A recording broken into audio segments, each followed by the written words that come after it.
Assalamualaikum warahmatullahi wabarakatuh. Kembali lagi di Rumput Teki Channel. Pada Honda Supra, kondisi shocknya ini banyak yang ngeluh nggak pas ya, atos, bebal, kempuan, ambles ya, banyak kendala pada shock ya.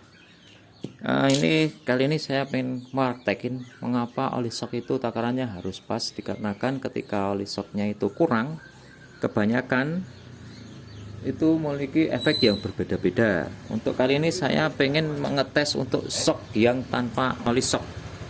Ini kosong, ini saya bakal tutup.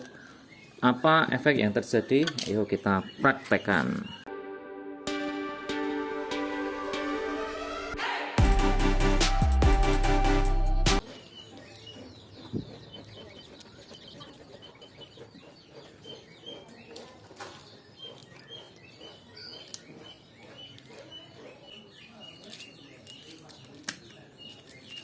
Ketika shock dipasang tanpa oli, yang terjadi adalah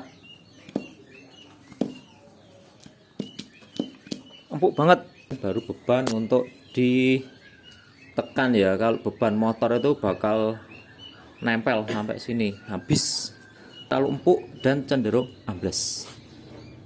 Sekarang kalau dikasih oli, maka pergerakannya akan tertahan karena oli tidak bisa mengembang, tidak bisa menyusut, sehingga tekanannya bantat. Kita buktikan. Kita lepas lagi. Ini tidak ada ya isinya ya, jadi amblas kalau oli ini nggak ada atau sedikit.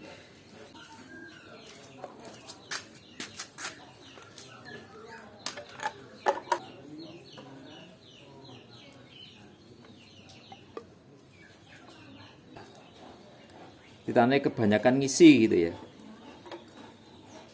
Kalau tidak salah tadi satu botol oli seperti ini full satu shock ya.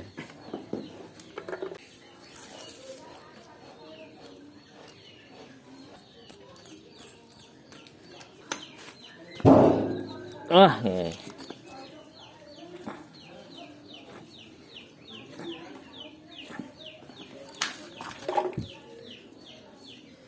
Tadi bisa segini ya, tapi sekarang cuma segini saja dikarenakan terlalu banyak oli shocknya. Ruang untuk sebagai pengembangan menyusutan ruang kosongnya itu sedikit, jadi pergerakannya juga sedikit, sehingga jika oli shock terlalu banyak maka shocknya bantat. Untuk pengisian oli shock ini bisa dimanfaatkan ketika pengen agak tinggi shocknya itu ditambah oli shocknya, dan ketika pengen lebih pendek itu bisa dikurangi oli shocknya seperti video saya sebelumnya. Paling enak pakai takaran, tetapi ada batasannya. Kalau sobat misalkan takarannya nggak dapat di internet, ataupun misalkan nggak ada referensi yang pas.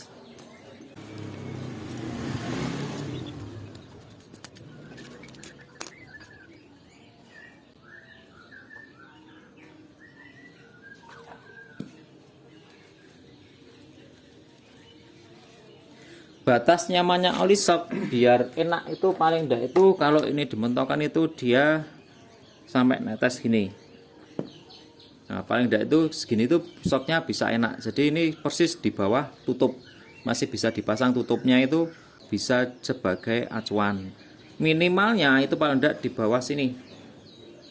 Jadi antara sini sampai sini ketika shock turun itu batasan yang bikin shock itu masih enak. Mau agak tinggi atau agak pendek itu bisa di setel di situ.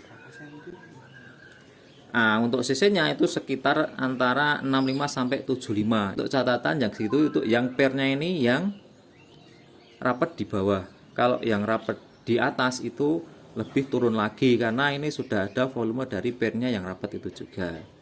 Kalau takaran saya biasanya di sini perkiraannya nih, antara seal ini sampai 5 mili di atas seal itu batasan yang sering saya pakai, yang paling enak. Untuk oli shocknya sih sendiri biasanya nggak terlalu pengaruh ya, penting oli shock, jangan oli mesin. Oli mesin itu bisa kayak nguap jadi tambah keras. Atau kalau pengen lebih enak lagi dikasih udara dengan cara menurunkan tekanan udaranya pakai es seperti video di atas ini.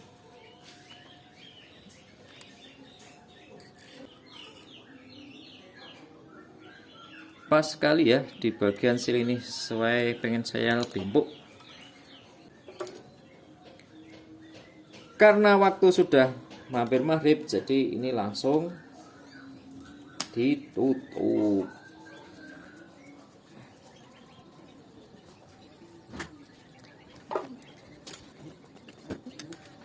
Ini fungsinya sebenarnya tidak terlalu signifikan ya, tapi rutin diganti oli itu sangat bagus, karena ketika oli stok sudah jelek itu mudah merusak asnya. Ketika oli stok bagus maka asnya lebih awet. Secara rutin setiap 10.000 kilo. Kemudian kenapa oli shock kalau bocor harus diganti, itu kalau semakin habis itu sini juga kalah, tetapi di lain itu juga sering banyak kerak-kerak yang masuk ke dalam sehingga juga cepat baret. Dan pula yang paling utama, jika ini sebelah kanan bocor kena rem, nah, jadi remnya jadi tambah nggak pakem, itu berbahaya, harus diganti seal shocknya. Selain itu boleh.